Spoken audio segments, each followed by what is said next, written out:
दोस्तों नमस्कार, मेरा नाम है अनूप आकाश वर्मा और आप देख रहे हैं द रिपोर्टर हिंदी। उत्तर प्रदेश विधानसभा चुनाव 2027 जैसे जैसे नजदीक आ रहा है, वैसे वैसे राज्य की राजनीति में जातीय और सामाजिक प्रतिनिधित्व का सवाल भी तेज होता जा रहा है। इसी कड़ी में ऑल इंडिया मुस्लिम जमात के राष्ट्रीय अध्यक्ष मौलाना शहाबुद्दीन रिजवी बरेलवी द्वारा समाजवादी पार्टी अध्यक्ष अखिलेश यादव को लिखी गई चिट्ठी ने एक नई राजनीतिक बहस छेड़ दी है। इस पत्र में उन्होंने मांग की है कि समाजवादी पार्टी 2027 विधानसभा चुनाव में किसी मुसलमान को मुख्यमंत्री पद का चेहरा घोषित करे।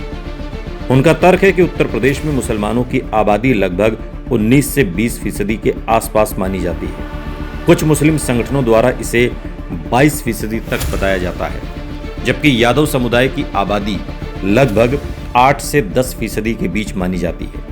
इसलिए यदि समाजवादी पार्टी प्रतिनिधित्व और सामाजिक न्याय की राजनीति करती है तो उसे मुख्यमंत्री पद के लिए किसी मुस्लिम चेहरे को आगे करना चाहिए। इस मांग का राजनीतिक महत्व केवल एक धार्मिक समुदाय के प्रतिनिधित्व तक सीमित नहीं है, बल्कि ये सीधे सीधे अखिलेश यादव के पीडीए पिछड़ा दलित अल्पसंख्यक फॉर्मूले की परीक्षा भी है। 2024 लोकसभा चुनाव के बाद अखिलेश यादव लगातार पीडीए की राजनीति को आगे बढ़ा रहे हैं। उनका दावा है कि पिछड़े दलित और अल्पसंख्यक यदि एक मंच पर आ जाएं तो बीजेपी को चुनौती दी जा सकती है। इसी रणनीति के तहत समाजवादी पार्टी ने 2024 में कई पिछड़े और दलित उम्मीदवारों को टिकट दिया और उसे उल्लेखनीय सफलता भी मिली। लेकिन अब सवाल ये उठ रहा है कि यदि पीडीए में अल्पसंख्यक भी बराबर का साझेदार है तो फिर सत्ता में उसकी हिस्सेदारी क्या होगी। मौलाना शहाबुद्दीन रिजवी की चिट्ठी को इसी संदर्भ में देखा जा रहा है। उन्होंने केवल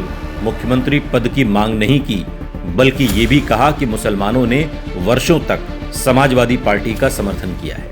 मुलायम सिंह यादव के दौर से लेकर अखिलेश यादव तक मुस्लिम वोट बैंक समाजवादी पार्टी की सबसे बड़ी ताकत रहा है। 2022 विधानसभा चुनाव और 2024 लोकसभा चुनाव में भी मुस्लिम मतदाताओं का बड़ा हिस्सा समाजवादी पार्टी और उसके सहयोगियों के साथ गया। इसलिए अब मुस्लिम समाज के एक वर्ग में ये भावना उभर रही है कि केवल वोट बैंक बनने की बजाय राजनीतिक नेतृत्व और सत्ता में भी भागीदारी मिलनी चाहिए। यही कारण है कि हाल के वर्षों में AIMIM के चीफ असदुद्दीन ओवैसी भी लगातार ये सवाल उठा रहे हैं कि मुसलमान केवल वोट देने और चुनाव प्रचार में दरी बिछाने तक सीमित क्यों रहे। ओवैसी का तर्क यह है कि यदि अन्य जातीय और सामाजिक समूह मुख्यमंत्री पद की दावेदारी कर सकते हैं तो मुसलमानों को भी राजनीतिक नेतृत्व का अधिकार है। ओवैसी का यह बयान सीधे समाजवादी पार्टी और कांग्रेस जैसे दलों को चुनौती देता है, जो मुस्लिम वोटों का बड़ा हिस्सा हासिल करते हैं लेकिन मुख्यमंत्री पद के लिए कभी मुस्लिम चेहरा घोषित नहीं करते। हालांकि राजनीतिक यथार्थ इससे कहीं अधिक जटिल है। समाजवादी पार्टी की राजनीति केवल मुस्लिम वोटों पर आधारित नहीं, उसका मुख्य आधार यादव और मुस्लिम गठजोड़ रहा है, जिसे अब पीडीए के माध्यम से व्यापक पिछड़ा दलित समर्थन में बदलने की कोशिश की जा रही है। यदि अखिलेश यादव किसी मुस्लिम चेहरे को मुख्यमंत्री पद का उम्मीदवार घोषित करते हैं तो इससे मुस्लिम समाज के एक वर्ग में सकारात्मक संदेश जा सकता है, लेकिन दूसरी ओर गैर मुस्लिम पिछड़े दलित और अन्य जातियों के बीच अलग तरह की प्रतिक्रिया भी उत्पन्न हो सकती है। बीजेपी लंबे समय से विपक्ष पर तुष्टीकरण की राजनीति का आरोप लगाती है। ऐसे में मुस्लिम मुख्यमंत्री चेहरे की घोषणा बीजेपी के लिए एक बड़ा चुनावी मुद्दा बन सकती है। यही वजह है कि उत्तर प्रदेश के राजनीतिक इतिहास में किसी बड़े दल ने आज तक मुस्लिम मुख्यमंत्री चेहरा घोषित करने का जोखिम नहीं लिया। स्वतंत्रता के बाद से उत्तर प्रदेश में कई प्रभावशाली मुस्लिम नेता हुए, लेकिन मुख्यमंत्री पद तक कोई नहीं पहुंच पाया।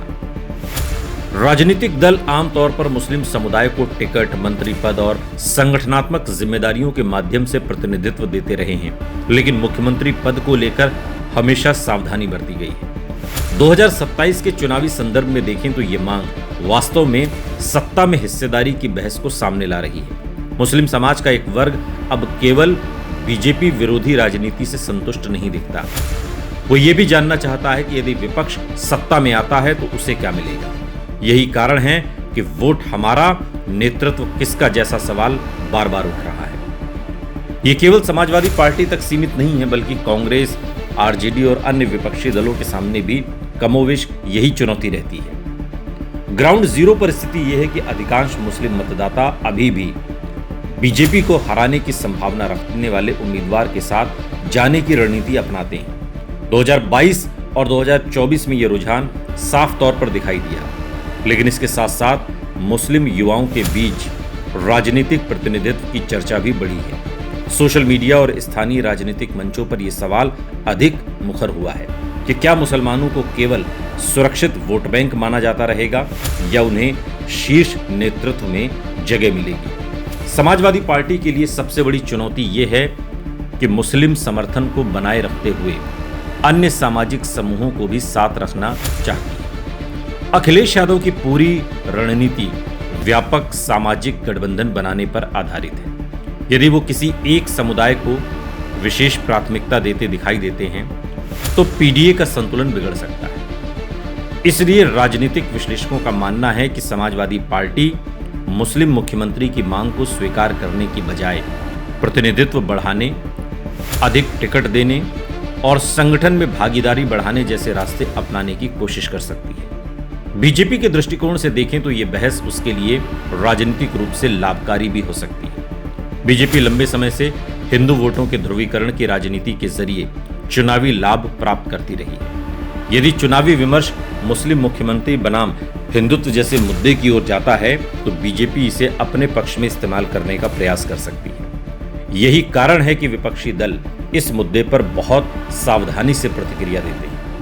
निष्कर्ष में देखा जाए तो मौलाना शहाबुद्दीन रजवी की चिट्ठी और ओवैसी के बयान केवल प्रतीकात्मक राजनीतिक बयान नहीं है, बल्कि वो उत्तर प्रदेश की राजनीति में प्रतिनिधित्व, हिस्सेदारी और नेतृत्व की नई बहस को जन्म दे रहे हैं।